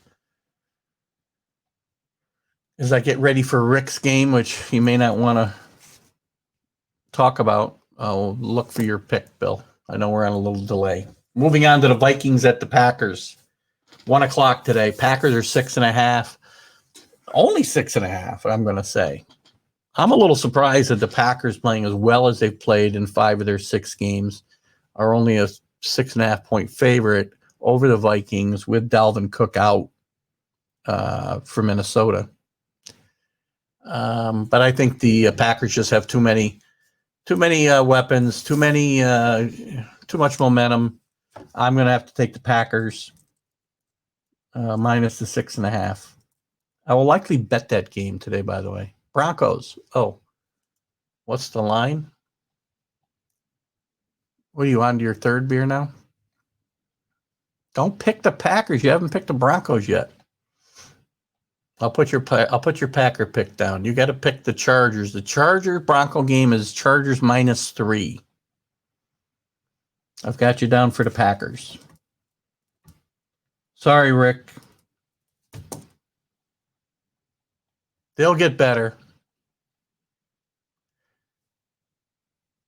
Bill, you put your Bronco Charger pick in while I move on to the Colts at the Lions. Colts are -3, another road favorite. Colts keep surprising me. Rivers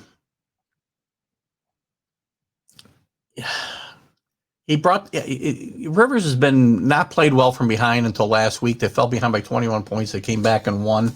Got your pick of the Broncos, Bill. Thank you. He threw for 3 touchdowns and almost 400 yards passing. I think they had the biggest comeback in franchise history. But the Lions are playing better. It's an interesting challenge. They've won 3 of their last 4.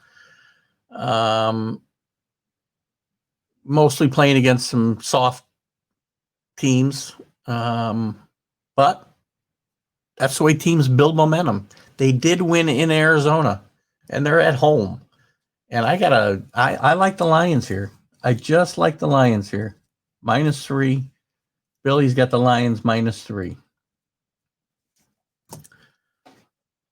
Next game, Jets at Kansas City. The line is the Chiefs 48.5. No, just kidding, Bill. 19.5. That's the line we're using. It'll probably be higher today, but that's the line we're using. There is no way. I know Rick took the Jets on his football sheet this week, and I just can't see any way the Jets stay in this game. And while it's not in my nature to lay 19.5 points in an NFL game, I got to take the Kansas City Chiefs in this game, -19.5. Billy says the Jets can call it a century. Give me your pick. Give me your pick. Jets got no chance here. I mean, do they have a chance to cover? I mean, yeah. I mean, 20 points. Any NFL team ought to be able to cover 20 points. But, is there any reason to expect that they will? Is Darnold back? I just don't see any way that they avoid getting slaughtered here. Bill, give me. Oh, you're going to take the Chiefs. Not a Jets fan. You can't pick against your team. I'm going to tell you, when the Patriots are going 0-16 one year very soon, I'll be picking them every week, just so you know. I'm bad, right? Okay, let's move on. Raiders and Browns. Raiders at the Browns. The Browns are 2.5. If you like to see quarterbacks throw the ball, this is your game. They throw the ball all over the field, both these teams.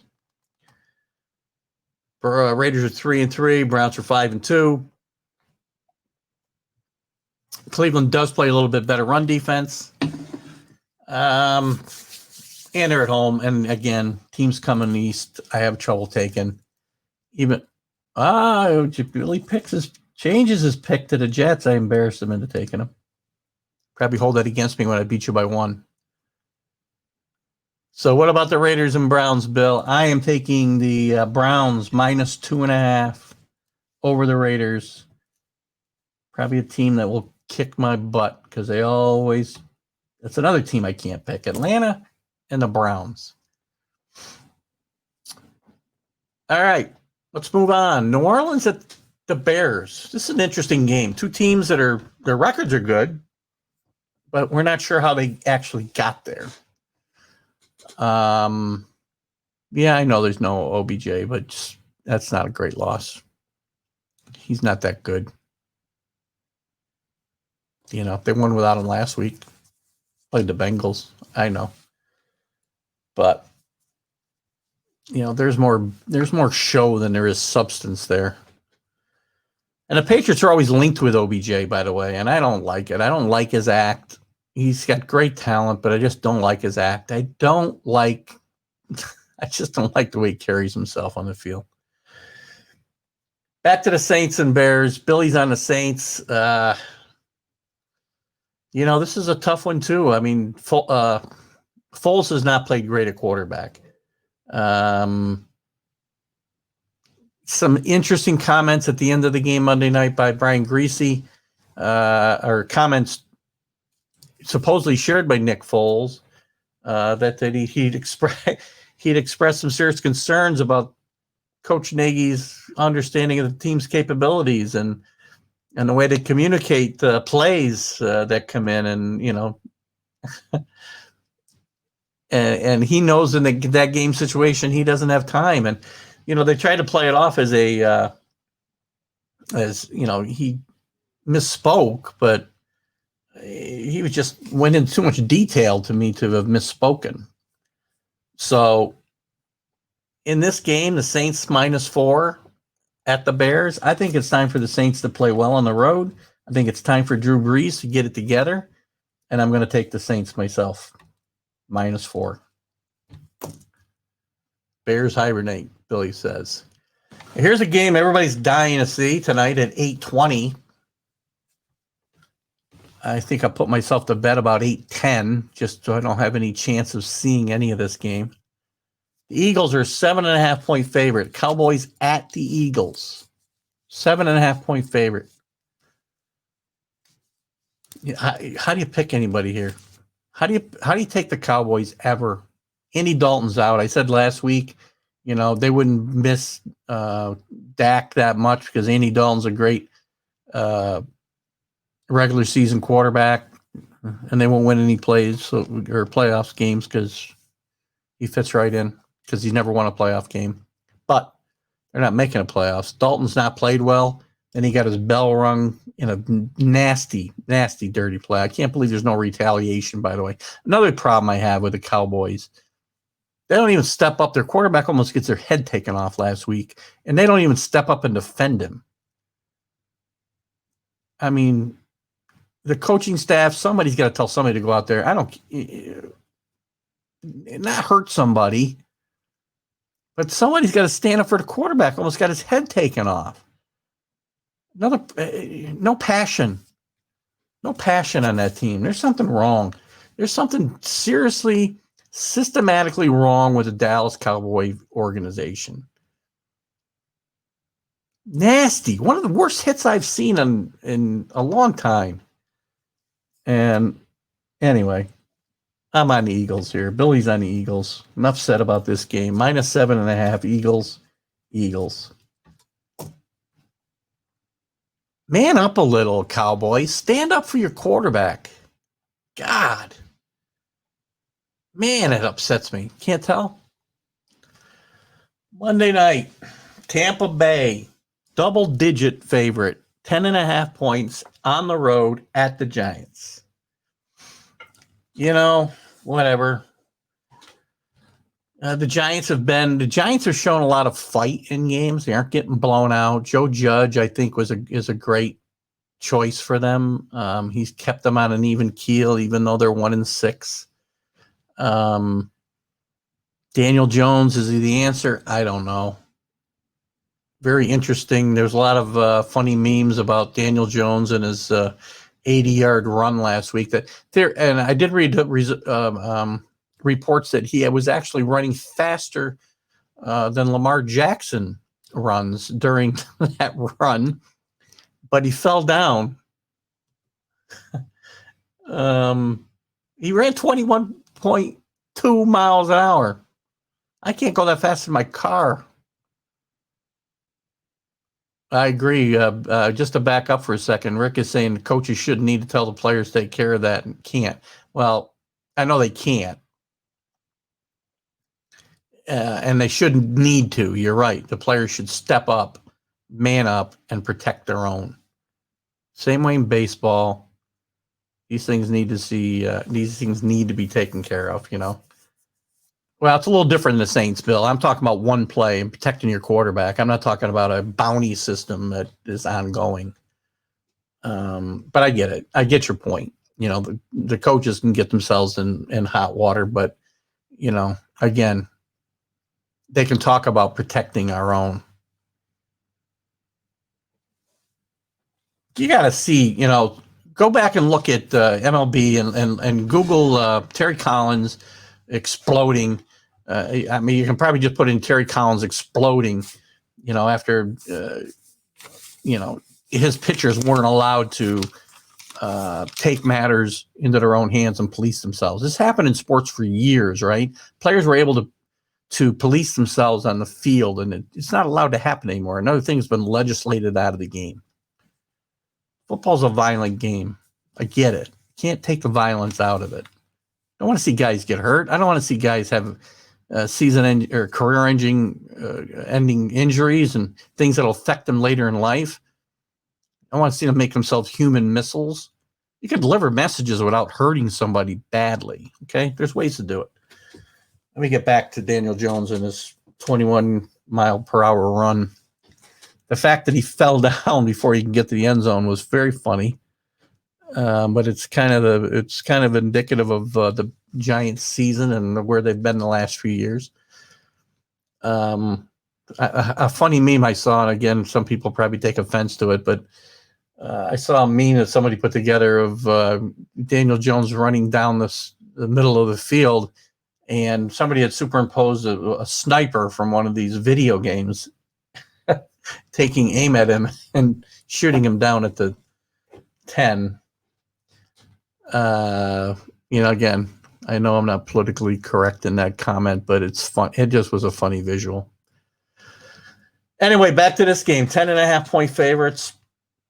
You know, I think the Bucs are on a roll. I think the Bucs are enjoying manhandling some teams now and getting rid of some of that early season criticism and some of that rust, or not rust so much, but being unfamiliar with each other. We have 7 different picks, Bill. Really? I haven't made my pick here yet. Did you make your pick? I've been talking about this. You're in the Giants. I'm on Tampa Bay because I'm not rooting against Tom Brady. I know, you know, my comments aside, I love Tom Brady, and Tom Brady's a great player. My comments about him and Belichick aside, I'm on Tampa Bay. So maybe we got 8 different picks. I don't know. I can make up the 3-11. Maybe. We'll see how it goes. It's going to be an interesting week of football. I think there's some really good. Games on the schedule. It's an important week for a lot of teams. The Steelers and the Ravens. It's a huge week for the Patriots. Big games. Where else? Big games for the Browns. Big games for the Jets. Just kidding. Big game for the Browns. Big game for the Saints and Bears. Believe it or not, a big game for the Eagles. Somebody's got to win that division. Billy thinks he'll put the hay. Oh, so we got 8 different picks. Interesting. Could be a big swing this week, Bill. Anyway, I've enjoyed it, guys. I think it's going to be a great week in the NFL. Doesn't look like much else going on today. It's windy here in East Greenbush. I hope it's better where you are. You guys that have been picking with me, Drew, I know you're not here today, but Bill, Rick, I hope when everybody's comfortable and able to be in one place, I'd love to get together and pay off my wager and celebrate our picks with a beer. BJ's was the place I think we chose, so we'll talk more about that as we go forward. Yeah. You're a Jet fan, not used to losing. Interesting. 50 years without a Super Bowl. I told Mac and Jack, I told you guys the show that I guest on Fridays as their Patriot Insider, which I enjoy the moniker. And I enjoy their conversation with them. I have a good time with them. But Jack is a big Jet fan, and we hope he lives 50 more years to survive and see another Jet Super Bowl win. And Jack's not a young man, I don't think. So hopefully he makes it. So anyway, guys, I want to thank you for tuning in today. I want to remind you that I'll be on live Friday morning, 8 a.m. Eastern time with Fred Mitchell, former Chicago Tribune sports writer, wrote about the Bears, the Bulls, and the what's the other team there? The Cubs. The only sports writer ever to do it, and he's got the book about Gale Sayers and some other sports books he's written as well, 11 of them in all. It's going to be a great interview with Fred Mitchell. I hope you'll join in then. Again, we apologize. Billy Martin Jr. apologized for Friday's no show, but we're going to make sure that doesn't happen when we reschedule it, and I hope you enjoyed my review of Billy Martin's legendary career. We'll see you Friday, 8 a.m. Eastern time. You guys have a great day.